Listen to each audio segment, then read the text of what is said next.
Good morning gentleman. Hope करता हूँ आप सभी लोग अच्छे होंगे। और इस वीडियो के थ्रू मैं जो जनरल डाउट है वो सारे पॉइंट टू पॉइंट क्लियर करने वाला हूँ। मैं होप करता हूँ कि आप लोग अपने कंपटीशन की तैयारी बहुत ही अच्छे से प्रिपरेशन कर रहे होंगे, जो आने वाले एग्ज़ाम है उसका अच्छे से प्रिपरेशन कर रहे होंगे। इस वीडियो के थ्रू मैं जो आप जैसे थंबनेल पे देख रहे होंगे कि कितना हिंदी बोलना इम्पोर्टेंट है फेज़ 2 में। क्या हम लोग हिंदी बोल सकते हैं या कितना इंग्लिश बोलना ज़रूरी है? क्या-क्या पॉइंट ऐसे हैं जो हमें वहाँ पर मिस्टेक नहीं करने हैं, जिसकी वजह से बहुत सारे बच्चे बाहर हो जाते हैं, जो कॉमन पॉइंट है। मैंने भी एयर फोर्स फेज़ 2 क्वालीफाई किया है, विदाउट एनी कोचिंग। ना ही मैंने कहीं से कोचिंग करी हुई है, ना ही मैंने कोई क्लास जॉइन की थी, ना ही कोई ग्रुप डिस्कशन के लिए ग्रुप जॉइन करी थी। मैंने सिर्फ़ और सिर्फ़ अपने सेल्फ स्टडी से और खुद के प्रैक्टिस से ही ग्रुप डिस्कशन क्रैक किया था।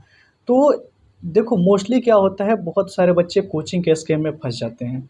जो कोचिंग वाले इंस्टीट्यूट वाले ऐसा आप लोगों को वो वीडियो भेज दिखाएँगे यूट्यूब पर, ऐसा दिखाएँगे, आपका मेन मोरलिटी डाउन कराएँगे और आप लोग को उन्हें सोचेंगे कि ऐसे करने से कोचिंग जो है बच्चे हमारे पास आएँगे और जॉइन कर लेंगे। देखो सबसे पहले तो मैं तुम्हें बता दूँ कि कितना हिंदी ज़रूरी है, कितना इंग्लिश ज़रूरी है, वो तो मैं सब बाद में बताऊँगा। पहले कोचिंग स्कैम कैसे करते हैं।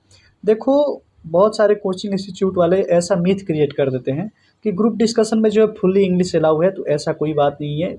ग्रुप डिस्कशन चाहे फेज़ 2 का एग्ज़ामिनेशन आप दे रहे हो, वो आपका सिर्फ़ और सिर्फ़ कम्युनिकेशन स्किल चेक नहीं होता है। वो आपका 30-35 मिनट में ओवरऑल पर्सनैलिटी चेकअप होता है। वो जो सिलेक्टर होते हैं, वो सारी चीज़ें आपके नोटिस करते हैं कि बच्चे कैसे बैठ रहे हैं, कैसे बात कर रहे हैं, कैसे अटेंशन दे रहे हैं। ये सारी चीज़ें वहाँ पर आप लोगों को नोटिस किया जाता है, केवल कम्युनिकेशन स्किल नहीं किया जाता है। देखो कोचिंग वाले क्या करते हैं, जो उनके पास के बेस्ट वीडियो होते हैं, जैसे मान लो कि कोई कोचिंग इंस्टीट्यूट चला रहे हैं, वो अपने यूट्यूब पर बेस्ट वीडियो डाल दिए, जो बच्चे हैं वो देखें, ये बच्चे इतना फ्लुएंट इंग्लिश बोल दे रहे हैं, हम तो बोल ही नहीं पा रहे। उसकी वजह से क्या होता है कि आपका कॉन्फिडेंस और मोरलिटी डाउन हो जाता है। और सेकंड थिंग वो क्या करते हैं, वो प्रॉमिस कर देते हैं और कुछ सिलेक्टर के वीडियो इंटरव्यू ले लेते हैं, जैसे कि मेरे कोचिंग इंस्टीट्यूट से ही इस बच्चे ने पढ़ा था और इसका सिलेक्शन हो गया। तो वो लोग ये चीज़ें करते हैं ताकि आप लोग भोले-भाले जो बच्चे होते हैं वो फँस जाते हैं और जाके कोचिंग में एडमिशन ले लेते हैं। तो ऐसा कोई बात नहीं है।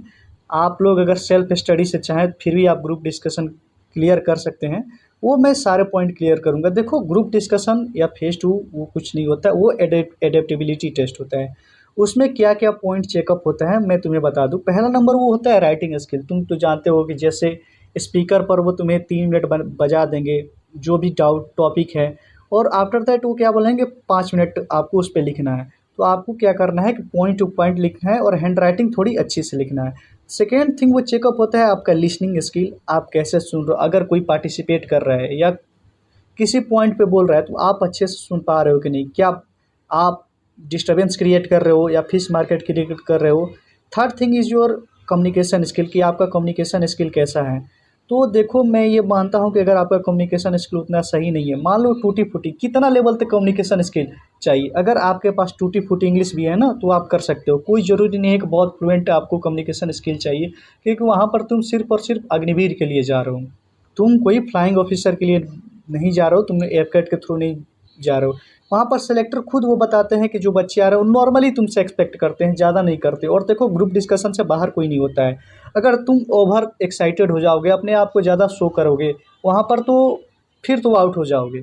ये तो 100% गारंटी है। जब कोई ग्रुप डिस्कशन दे, तुम्हें इंट्रोडक्शन का मौका मिले, तो ऐसा करना है कि जो फर्स्ट इंप्रेशन होता है उसे समझ जाओ कि वो लास्ट इंप्रेशन होता है।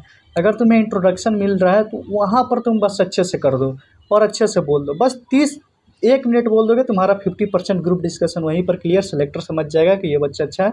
और मैं 100% गारंटी दे रहा हूँ कि वहीं से तुम्हारा हो जाएगा।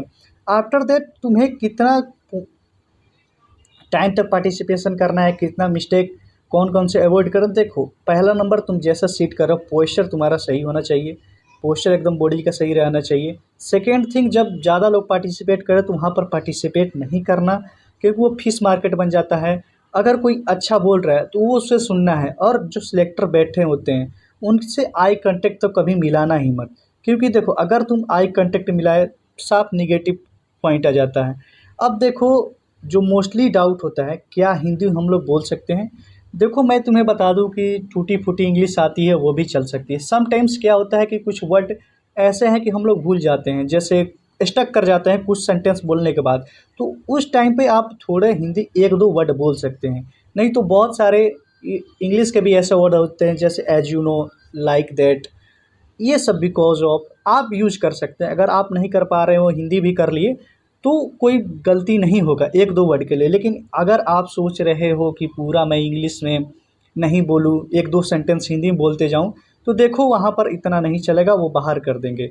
1 वर्ड 2 वर्ड तक वो भी मैनेज कर सकते हैं, लेकिन इससे अधिक कभी गलती मत करना, क्योंकि देखो ये नेगेटिव इंप्रेशन उनके माइंड में चला जाता है। तो मुझे लगता है कि यही सब डाउट हैं जो कॉमन बच्चों को आती है और यही सब गलतियाँ सब कर देते हैं। जैसे हिंदी में बोल देते हैं, कॉमन लैंग्वेज का यूज़ कर देते हैं वहाँ पर, और ज़्यादा फिश मार्केट क्रिएट कर देते हैं। तो यही सब नहीं करनी होती। और सिलेक्टर खुद बोलते हैं यार कि देखो हम कोई बहुत बड़ा ऑफिसर नहीं करना चाह रहे हैं, अपना इंट्रोडक्शन अच्छे से अगर दे दोगे, इंग्लिश में नॉर्मल भी हो तो वो सही है, उतना तक लिमिट तक चलता है। तो यही सब सारे पॉइंट है जो तुम लोगों को आसानी से समझना है और क्लियर करना है। और ये तुम खुद से भी कर सकते हो, कोई ज़रूरी नहीं किसी कोचिंग इंस्टीट्यूट में जाके एडमिशन ले लिया, यहाँ पर चले गए, 15 दिन में मास्टर बन गए, 20 दिन में मास्टर बना दूंगा, 1 महीना में ये करा दूंगा वो करा दूंगा, तो उतना नहीं करना है। इतना अगर कर लोगे तो सिलेक्शन 100% है। चलो, वीडियो अगर लास्ट तक देखे तो उसके लिए बहुत ही धन्यवाद।